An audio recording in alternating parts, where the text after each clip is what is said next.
Good morning बच्चों। Last class में हमने एग्रीकल्चरल सेक्टर का लैंड सेटलमेंट सिस्टम पढ़ लिया था। माहौल तो बनाने दो, एक भूमिका तो तैयार कर दूं पहले, सीधा आते ही वीडियो देख लो। हाँ, आदत पड़ गई है तुम्हें, बस रेड पढ़नी बाकी है अब तो। आदत तो तुम्हें पड़ चुकी है, अब तुम्हारे घर पे रेड पढ़नी बाकी है। एग्रीकल्चरल सेक्टर का लैंड सेटलमेंट सिस्टम हमने पढ़ा था, जहां पे अंग्रेजों ने बड़ा अत्याचार हमारे लोगों पे किया। हमारे लोगों को दो पार्ट में डिवाइड करके एक को बनाया जमींदार और एक को टीलर बोला। और जमींदार के थ्रू टीलर्स के ऊपर क्या कराया, बहुत ज्यादा अत्याचार कराया और उनसे जबरदस्ती और जिस भी फॉर्म में हो सके मार पीट करके, उनके साथ बदतमीजी करके, ठीक है, उनकी प्रॉपर्टी को क्या करके हड़प करके, उनको किसी भी प्रकार से एक्सप्लॉइट करके लगान कलेक्ट किया। वैसे तो आज हमें दूसरा टॉपिक पढ़ना है, मतलब इसी का ही एग्रीकल्चरल सेक्टर में दूसरी हेडिंग हमारे पास कमर्शियलाइजेशन ऑफ एग्रीकल्चर, क्योंकि बच्चों की डिमांड है और हमने प्रॉमिस भी किया हुआ है। कमर्शियलाइजेशन ऑफ एग्रीकल्चर को एक किसी दूसरी वीडियो में मैं रिकॉर्ड करता हूँ। इस वाली वीडियो को सेपरेट करके वापस से एक बार बैकगियर मार के हम आ जाते हैं यहाँ पे वेल नोन हैंडीक्राफ्ट इंडस्ट्रीज में। और मैंने आपको बताया था कि इसमें मैं आपको जो इधर साउथ की साइड में जो कांजीवरम साड़ीज बनती है उनकी प्रोसेस कैसे होती है, वो थोड़ा उनके बारे में आपको जानने का मौका मिलेगा। तो एक वीडियो में वहाँ पे वो प्ले करता हूँ। देन उसके बाद हम क्या करेंगे, कमर्शियलाइजेशन ऑफ एग्रीकल्चर आज पढ़ेंगे। और उसके बाद हमारा एक कार्यक्रम और है जो कल ही सेट हुआ है, शाम के टाइम पे 11:45 तक हमारा एक कार्यक्रम चलेगा जितना भी होएगा। और उसके बाद फिर हम आपके, हाँ जी, आपकी सीनियर आपके सामने होगी। ऐसा लगता है कई बार कि मेरे से आप कोई डाउट नहीं पूछ पाए, तो शायद उसके साथ कंफर्टेबल हो जाए, तो आप वो भी जो डाउट्स पूछने हो आपको, आप वो पूछ सकते हो, ठीक है ना। तो इसके बाद बिना किसी भूमिका के वीडियो प्ले करता हूँ और ध्यान से आप देखिएगा उसको, ठीक है बच्चों।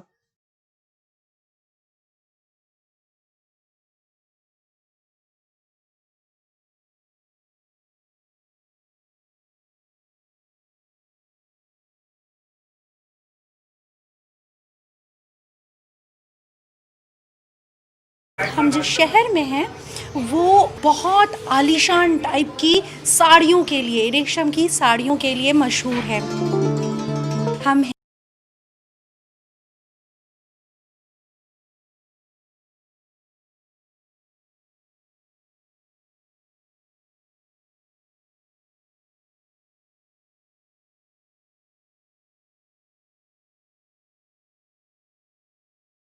हैं कांचीपुरम शहर में, जहाँ बनती हैं विश्वविख्यात कांजीवरम साड़ियाँ।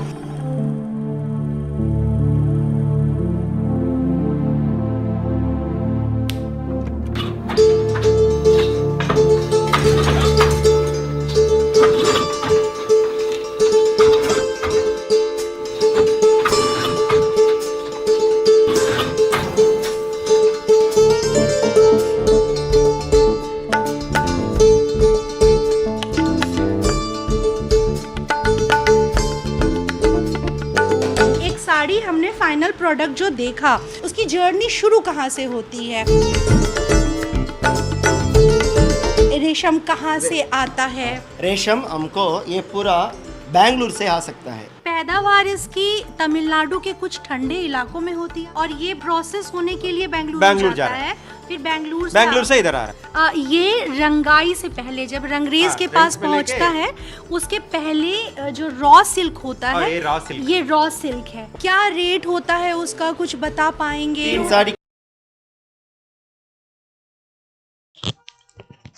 बच्चों, सिल्क बनने की भी अपने आप में एक प्रोसेस होती है जो कि बहुत पेनफुल होती है उन रेशम के कीड़ों के लिए, है ना। तो हालांकि मैं आपको बस एक, क्योंकि हमारे सब्जेक्ट में हैंडीक्राफ्ट का एक टॉपिक है, तो मैं आपको ये दिखा रहा हूँ। बाकी मैं कभी भी किसी भी, मतलब आप में से किसी भी स्टूडेंट को सिल्क के प्रोडक्ट यूज करने के लिए कभी भी कोई ऐसा रिकमेंडेशन ना तो मेरी है, ना ही मैं दूंगा। आप, हालांकि मैं दिखा भी सकता हूँ आपको सिल्क की प्रोसेस, बिकॉज टाइम की भी अपनी एक लिमिट होती है, तो उतना टाइम हमारे पास नहीं है कि मैं उसे क्लास में प्ले करूँ। आप चाहे तो मैं उसका टेलीग्राम पे, लल्लन टॉप वालों ने कवर किया है कि सिल्क के कपड़े कैसे बनते हैं, साड़ीज कैसे बनती है, जिनको लेडीज बहुत शौक से पहनती है। लेकिन उसको बनाने की प्रोसेस अगर आप देख लोगे तो कभी भी नहीं, आप उसको कभी भी प्रेफर नहीं करोगे, बहुत पेनफुल होती है, बहुत ज्यादा पेनफुल होती है, ठीक है ना। और अगर आप वाकई में किस पे बिलीव करते हो, अहिंसा में बिलीव करते हो, तो आप वो उसको तो कभी भी प्रेफर नहीं करोगे।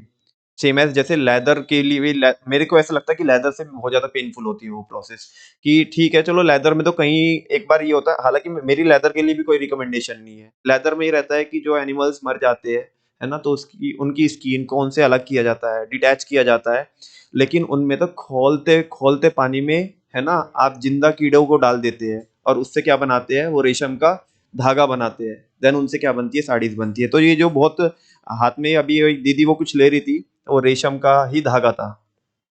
वो जितना आपको सामने से देखने से अच्छा लग रहा होगा, उसकी प्रोसेस देखना तो बहुत पेनफुल होती है ना। वो भी भाई उनकी भी लाइफ मैटर करती है, ऐसा नहीं केवल डॉग्स को ही हम और कैट्स को भी, कुत्ते बिल्ली को ही पाल रहे हैं, उनकी भी लाइफ मैटर करती है, ठीक है ना। आगे आप देखिएगा, के लिए 1 केज आ गया। अच्छा, और ये केज 4500 रुपीज। एक केज जो होता है उसमें 3 साड़ियों का रेशम होता है, उसका वार्प, रेट केवल होता है वार्प जो होता है, और उसका रेट होता है तकरीबन 4500 रुपीज। ये वीविंग के लिए आप देखे है ना, ये वेब्ड लंबा है, वार्प मतलब इस प्रकार डाल रहा है। बुनाई की प्रक्रिया में एक लंबे से आ रही होती है धागा और एक चौड़ाई में धागा होता है, वो ऐसे ही मिल के गुथ के बुना जाता है, उसको ताना बाना कहते हैं। तो ये बता रहे हैं उसका अंग्रेजी नाम। ये गोल्ड जरी सूरत से आया है। ये गोल्ड की जरी है? हाँ, प्योर गोल्ड। ये गोल्ड है? हाँ, ये सोने की तार है? हाँ, प्योर गोल्ड की? प्योर गोल्ड है, पॉलिश है। एक 3 लेयर्स हैं इसमें। 3 लेयर है। सबसे अंदर रेशम की एक परत, उसके ऊपर सिल्वर की एक छोटी पतली सी लाइनिंग, ये रही, और उसके ऊपर है लेयरिंग गोल्ड की। जरी आती है सूरत से, और जो रेशम आता है वो आता है कर्नाटका, बेंगलुरु से। अच्छा, यहाँ पे आपने उसको कच्चा मंगाया, फिर उसको रिफाइन किया, रंगा, ठीक है। रंगने की क्या कंची में क्या क्या चलता है, रंग चलता है। 3 साड़ी का 3 कलर। अच्छा, ये ब्लू है ना, ब्लू बॉर्डर का कलर, और पल्लू और ब्लाउज का कलर ब्लू। अच्छा, ये ग्रीन एक साड़ी का कलर, अच्छा, और रेड कलर और एक साड़ी का कलर। दूसरा ये डिजाइन कार्ड।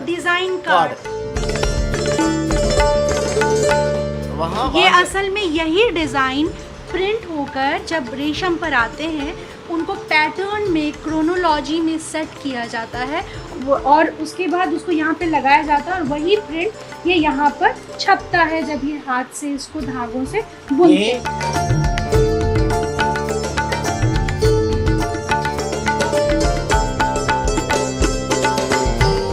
साड़ी बनने में कितना वक्त लगता है? 10 दिन तो 15 दिन, एवरी डेज 8 आवर्स। हर दिन 8 आवर्स करते, 10 दिन के लिए 15 दिन में।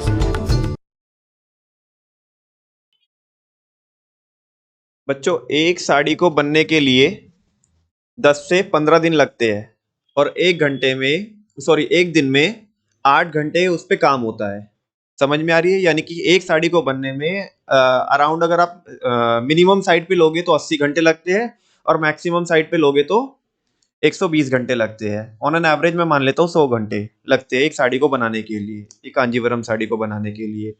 तो क्यों ना हो हमारे हैंडीक्राफ्ट प्रोडक्ट महंगे। और ये साड़ी बनाने की प्रोसेस मैं आपको दिखा रहा हूँ, इसके पीछे जो रॉ मटेरियल बना है उसकी प्रोसेस में अभी इसके पहले आपको बता चुका हूं कि वो कितनी पेनफुल प्रोसेस है, और उसमें वो भी एक टाइम टेकिंग प्रोसेस है। समझ में आ रही बात? तो दैट्स व्हाई हैंडीक्राफ्ट प्रोडक्ट क्या होते हैं, महंगे होते हैं, बिकॉज इनमें बहुत ज्यादा लेबर लगी होती है, ठीक है ना। आगे देखिए आप। ये हम समझें, ये एक मोटे सूते की तरह है जिसमें ये रेशम के धागे लगे हुए हैं, और ये धागे आपस में उलझे नहीं, टैंगल ना हो, इसके लिए इसको अलग अलग करके टांगा गया है थोड़ा वजनी चीज से। ये 2 लेयर्स हैं, एक ऊपर वाली लेयर, एक नीचे वाली लेयर। इसके बीच में ये जो कलम नुमा चीज़ है, उससे बंधा हुआ धागा आर पार जाता है, और एक एक जो धागे की परत है वो तैयार होती है, और जब ये पीछे खींचते हैं ये धागा लिया, इन्होंने पीछे खींचा और वो धागा जाके जम गया, तह बनती चली जा रही है।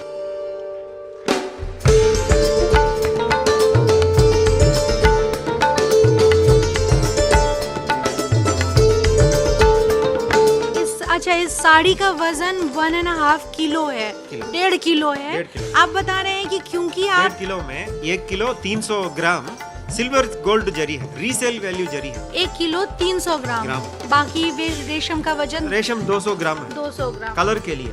इसकी कॉस्ट आपने 80,000 बताई और आप बता रहे हैं कि अगर किसी और दुकान पे लेकर जाएं जो मेन मार्केट की दुकानें हैं 1,30,000 आ रहा है। 1,30,000 इसकी कीमत। क्योंकि इसमें प्योर जरी का इस्तेमाल हुआ है इसलिए इसकी कीमत 50,000 है। ये वेडिंग पर्पस के लिए बन रही है। तो ये 50,000 की जो साड़ी बिकेगी इसमें इनको कितना मिलेगा? 5,000 लेबर।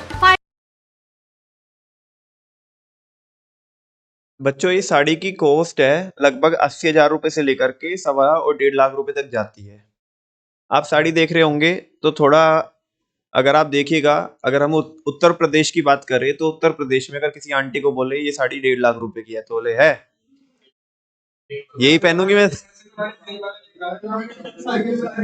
नहीं, ये मैं इन्हें डिफेम नहीं कर रहा हूँ, इनके प्रोडक्ट को डिफेम नहीं कर रहा हूँ। ये बहुत ही इसकी मार्केट वैल्यू है, उसके पीछे मेहनत बहुत लगी है और उसमें 1 किलो 300 ग्राम वो गोल्ड और सिल्वर का काम हुआ है। लेकिन मैं आपको ये एग्जांपल, वो आपने ध्यान से नहीं सुना। मैंने कितना बोला? 1 किलो 500 ग्राम वेट है ना, तो 1 किलो 300 ग्राम उसमें गोल्ड और सिल्वर की वो जरी है, उसका वेट है, और 200 ग्राम जो रेशम का जो वजन है वो है, जो सिल्क है। हाँ जी, अब सुनो आप, मैं आपको ये क्यों बता रहा हूं?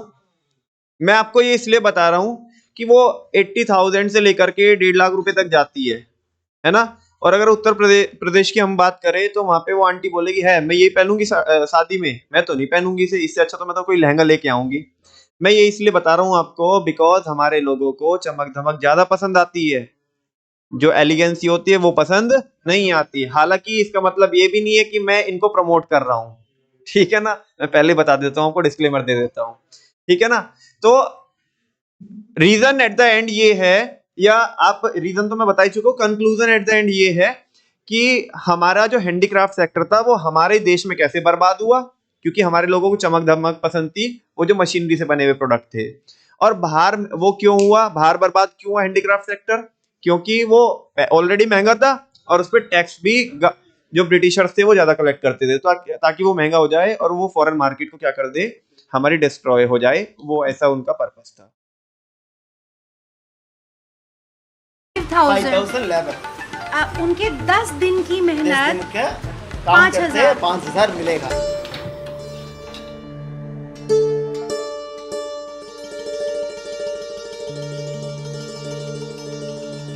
कांचीपुरम को कहते हैं सिटी ऑफ वीवर्स, बुनकरों का शहर। 15 इयर्स बिफोर यहाँ कांचीपुरम टाउन में 50,000 वीवर्स है, लेकिन लेबर पक्का नहीं, सेल्स नहीं, इसलिए 40,000 वीवर दूसरा काम चल सकता है। ये बता रहे हैं कि 15 साल पहले ये जो शहर था यहाँ पर तकरीबन 50,000 की तादाद थी बुनकरों की, लेकिन डिमांड उस तरीके से नहीं है, तो तकरीबन 40,000 जो बुनकर थे, जो पीढ़ियों से बुनते चले आ रहे थे, इस कला में शामिल थे, उन्होंने इससे हटकर अपना अलग अलग कुछ और काम करना, किसी और पेशे में घुस गए और अब केवल 10,000 के करीब बुनकर बचे हैं।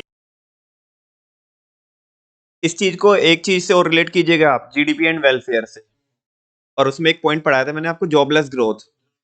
जीडीपी तो ग्रो कर रही है, इन लोगों से पूछो क्या इनकी ग्रोथ हो रही है? क्या नहीं हो रही है ना। जहाँ पे एक टाइम पे इनकी डोमिनेंसी हुआ करती थी, आज उनकी डोमिनेंसी नहीं है, लोग छोड़ के जा रहे हैं, अपने बच्चों को वो उस काम में नहीं डाल रहे। जैसे आपके पेरेंट्स भी तो यही कर रहे हैं ना, कि आपके पेरेंट्स आपको अपने काम में नहीं डाल रहे जिस काम में वो ऑलरेडी ऑपरेट कर रहे हैं, बिकॉज उन्हें ऐसा लगता है कि यहाँ पे खतरा है ना, फ्यूचर कुछ और ही है, तो अच्छा ही है कि पढ़ाई लिखाई करो।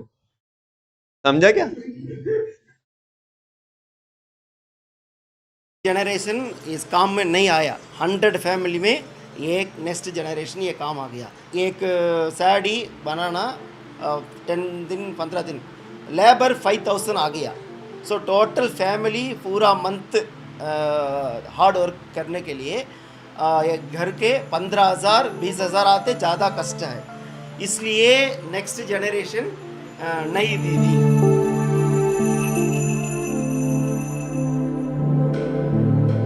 दो कमरे हैं छोटे छोटे, यहाँ एक वीवर की फैमिली रहती है। ये दो में एक व्यूवर है।